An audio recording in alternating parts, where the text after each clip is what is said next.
everybody. Welcome to the Sanctus Forum, the broadcasting side of Sanctus, a Europe-based institute for promoting theology and spiritual formation.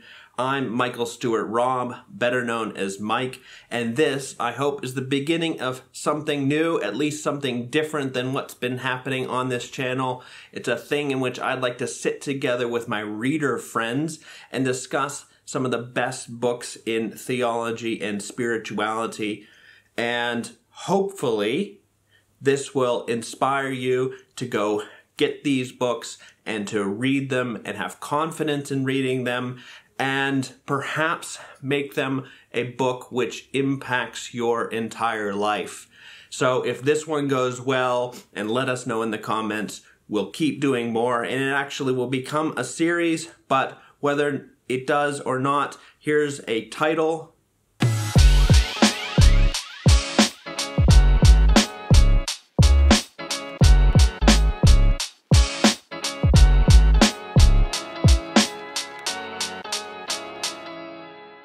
My first reader friend comes from London, England. That reminds me, I had this Canadian friend who always would say London, England, and we all looked at him once and said, "We all know that London is in England." And he said, "Well, in Canada, there's actually another London." It's a good point. Well, my reader friend is not from Canada. He is from England, and he is the co-director of One Rock International, which is an organization that helps people across the world grow in their leadership abilities. Check out their website to see all that they do. He is also a Methodist minister and serves at Central Hall, which is in the heart of London. Go check them out sometime if you're in the London area. And he did something that I'm very jealous of. He studied English literature. And for that reason, we, in this first set of videos, are going to discuss the Brothers Karamazov. So welcome to the show, Mark Williamson.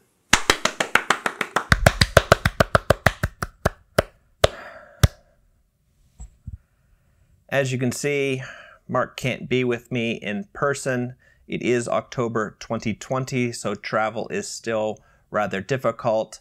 I wanted to go to London, get some great shots of the city, or invite Mark here, sit in this chair, but that's not possible at this moment, so we're going to have to do it this way. So glad to have you here, Mark. Welcome. Here we are. Thank you. It's great to be here. Here we are. I mean, like, here I am in my home. But yeah, it's great to be here with you in my home. As well as possible. We did actually meet in London. That was the first time that I met you. And it's a bit of a funny story. I don't know if you remember, but at that point, I knew your wife better than I knew you, and I was just asking general questions and found out that you, as I've already told the viewers, that you studied English literature, and I'm always excited about finding those sorts of people, and then I don't remember if you offered the information or I asked, but you said that you had written your master's thesis, is that right? On well, dissertation. Let's not make it up too much. Okay. On the Brothers Karamazov. Yeah. Which I had actually in my bag at the time. Right then, I was I was in the middle of it. Yes, of course. No, I remember. And my jaw dropped, and I knew instantly that I liked you. Well, thank you. And the feeling's mutual, because I probably volunteered the information because I meet far too few people that want to have a chat about the stuff that I studied at university and about some of these great novels. So as soon as there's someone who looks vaguely interested, I'm like, oh my goodness. Well. Yes. So, Mark, I've said a little bit about you, and maybe all I've said is One Rock International, Methodist minister, and that you're an English lit guy. Is there Anything else that we can okay. let people know? Let me do a minor correction then before I get thrown out of the church. So Methodist lay preacher, not minister, not ordained. Right. But I do work part-time for my church, doing young adult work. And yeah, One Rock is a charity that does Christian-based leadership training, different places around the world. And so I'm passionate about helping people to get to know God better, discern what he's calling them to do with their lives, and then equip them with some leadership skills to make that vision become reality. That's what I love to do. Great. And then I've already said there's a website you can find out more about what One Rock does, and especially if you're in the London... OneRockInternational.com. Yeah. Right. And if you're in the London area, there's a chance to even meet Mark in the flesh. In the flesh, when we're not in lockdown, I'd love to meet. Especially if someone wants to chat about Dostoevsky. The coffee's on me. There you go. We'll see how many actual requests you get for that there. And whether people are actually coming for Dostoevsky or whether they're coming for the free coffee. But there you have it. You've heard it. So to kind of get into this book, and my copy is right here. I'll pull it off of my shelf. There we go. I've got a nice bright red one. Actually, my second copy, my first copy is here. So I'll go first and just sort of say that I read this book. I've read it 2.5 times. The very first time I was required to read it for school for a literature of the Western world sort of course, and we did a bunch of things, and I didn't read either of these. I got about halfway through. We were supposed to read the whole thing. Somehow I still passed the exam or wrote papers about it without actually reading it. But I felt bad because I thought, well, I'm really missing out on something. And then after school was over, when I had a lot more time and a lot fewer friends, I bought this really cheap edition at Barnes & Noble, an American bookstore, which still, I suppose they still exist. But and I just worked through it, and but then it was just last year. When I had met Mark, that I bought this one, and it's been after the first reading, I thought, wow, what a wonderful novel. Now I should say I had just gotten done reading The Lord of the Rings for the first time, and so I had really grown to love a long novel. where you have so much time with the characters that you actually get to know them to the point that when it's done, you're like, I wish I had more. Yeah. And that's the way that I felt with both The Lord of the Rings and the Brothers Karamazov. I should say, Mark and I were discussing this before. I always say Karamazov and pronounce that Z or Z there in this weird way. And my wife was telling me that I was saying it incorrectly. Actually, the Germans would say Karamazov because they have a different letter there when they take it out of the Russian. And I was all ready to express my Philistine-ness to Mark, and he says, "Oh, I say Karamazov as well." I do exactly the same thing. So, at this point, we have no idea how we're actually supposed to say it. So, if there is a Dostoevsky scholar watching this, please tell us in the comments with excellent orthographic writing, or so that we can at least know for correct future Russian videos. Pronunciation. Yeah. Exactly. The received pronunciation, the Queen's English, please help us with this. The Queen's English and the Tsar's Russian. Right.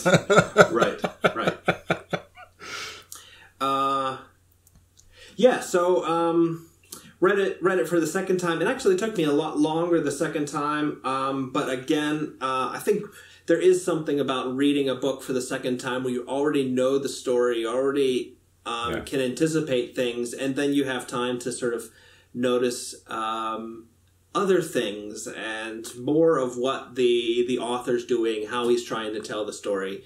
And that was my experience here reading this again for a second time. This particular book has been all over the world. Not only did I take it to London when I met Mark, I've taken it to multiple trips in America. I took it to China with me, and I took it in America to Hawaii. It's maybe a testimony of how long it took me actually to read it. Big books aren't the best choice for your travel literature, but I guess my back's not any worse for it. But it's a great book, still one of my favorites. Mark, how did you discover this book? How did you come to it?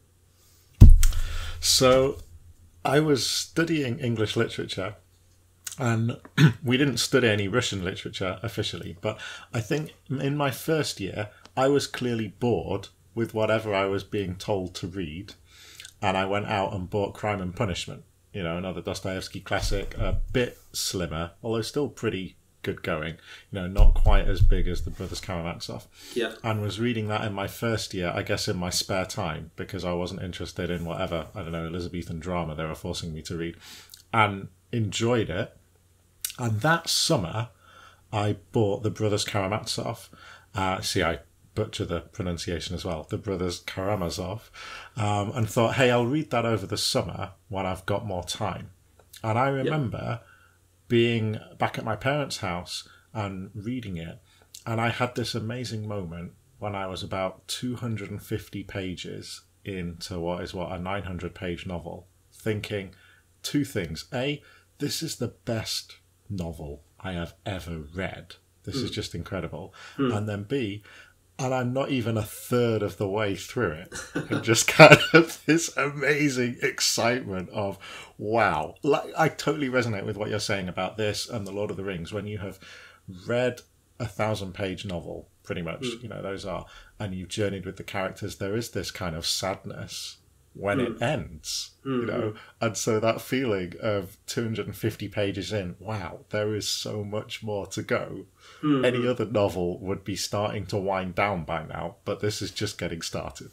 So for this video, and we've got 2 more planned here on the book, we just want to try to get people excited about this and try to help people, maybe buy their first copy or go out, maybe it's already on their bookshelf, to pull it down again and think, hey, I should attempt that.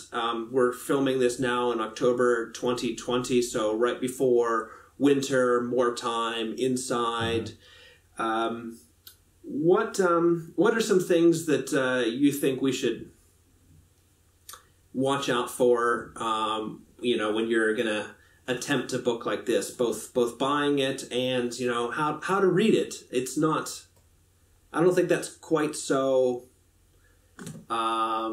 obvious. Like, how would you attack a 900-page book? Wow. The practical things I'd say is get a comfortable chair. Find a favourite place that you like to be able to read. If you like to set aside the same kind of time period, if it's an hour window or something, 2-hour window each day. I've got a favourite chair. I make a good cup of tea. I love to have some good background music on as well, actually. And that will suit different people. I love classical stuff. I find anything that's not got lyrics can help. Lyrics can be a bit distracting. Yeah. So if you're into drum and bass rather than classical, that could work just as easily, but something that, I don't know, it cuts out some of the other distractions and it almost helps you focus a bit more. So just do whatever it is that makes you most comfortable, so that you enjoy it. Yeah, it's meant to be enjoyed. Yeah.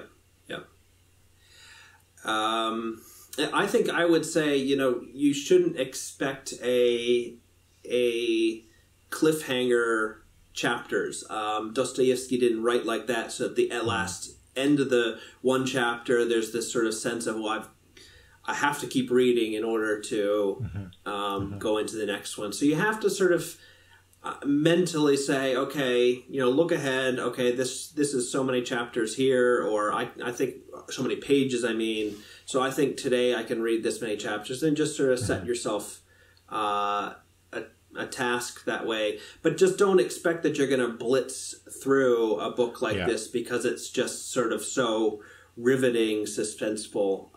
That's not the sort of book that it is. Yeah. It's made to be enjoyed, isn't it? And to take your time over it. It's a feast. It's not a McDonald's Happy Meal. No offense to the McDonald's fans. Right. You've got to take time, and then you get more out of it. Yeah, yeah.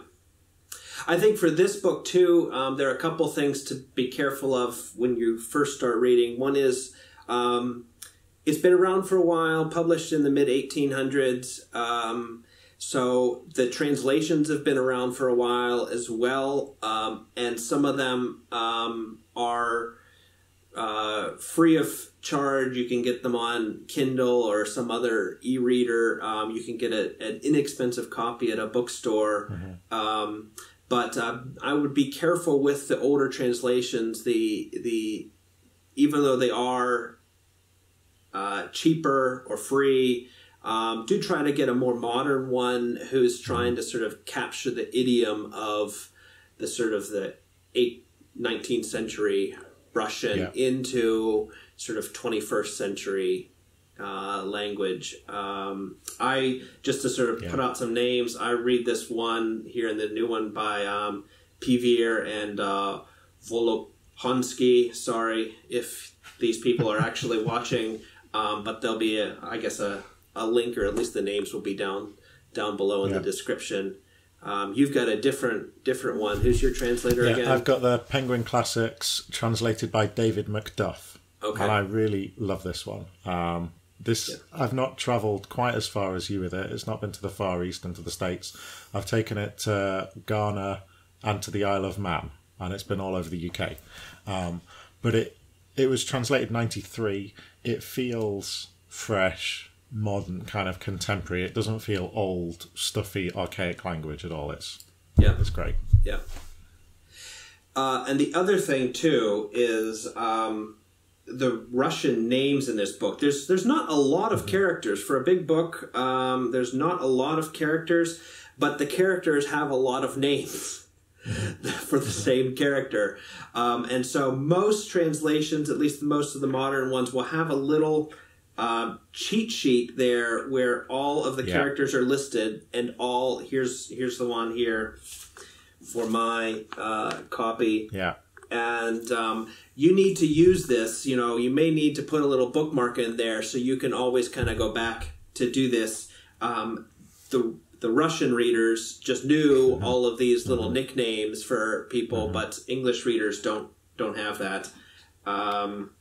They are super helpful. And it's that naming convention that I think I only realised halfway through Crime and Punishment, that every Russian has 3 names, and what your middle name is actually your father's name with then the little ending on it, the patronymic. And that immediately helps you know whether they're male or female as well. Whether it's a Vich or a N, would it be? So the characters in this novel are all sons of Fyodor Pavlovich Karamazov. So they're Dmitry Fyodorovich, Ivan Fyodorovich, Alexei Fyodorovich. And it's that thing that sometimes they're called Alexei, sometimes Alexei Fyodorovich, or then they all have a nickname as well. So instead of Alexei, it might be Alyosha, but realising, Dmitry Fyodorovich is the same person as Dmitry, is the same person as Mitya. Yeah. Maybe if you could give us one top reason or two why you should read this book now. 2020, winter coming up. You got something for us? I probably got 2 or 3. I mean, it is a classic. It's considered one of the greats of Western literature. So It's well worth reading on that perspective. It's on so many, of the serious, intelligent people's list of, all-time great books. So it's worth reading in that way. I'd say, but the other thing is, it is so compelling. It's so interesting. Okay, so confession time, I studied a bit of Russian literature, all in English translation. I tried getting into Tolstoy, and it was a struggle. I pushed myself through Anna Karenina. Confession, I've never finished War and Peace. I've started it 3 times. Oh, Mark, up. we all think so less of you. I'm going to just end this video right now. Okay, but the redemption, Dostoevsky is so different. I mean, he's dramatic rather than epic, I suppose. So it just feels like it's like a great TV show. It ends with, well, the themes, it's about murder and lust and family breakdown and arguments, and alongside that all the philosophical stuff on, okay, does God exist, and how should we live, what is evil, and how do we cope with suffering, all that kind of stuff. But it's not so much essays on that. There's a little section that maybe fits into that category. It's mainly characters grappling with this stuff, real characters that you feel like you get to know in the flesh.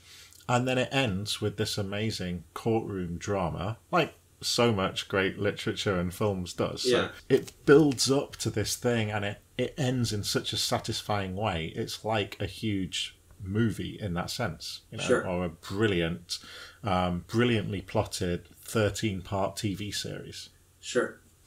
It's not dull. That's what I'm trying to say. It is not dull. Yeah. We're going to do a couple more videos on this here, but we'll finish for today. Thanks for watching. Thanks. If you've liked this video, actually do like it with your finger. Push that button. Subscribe if you haven't subscribed. Check out our channel on the Sanctus Forum. There are other videos that may be of interest in theology and spirituality. But we will see you all next time. Bye now.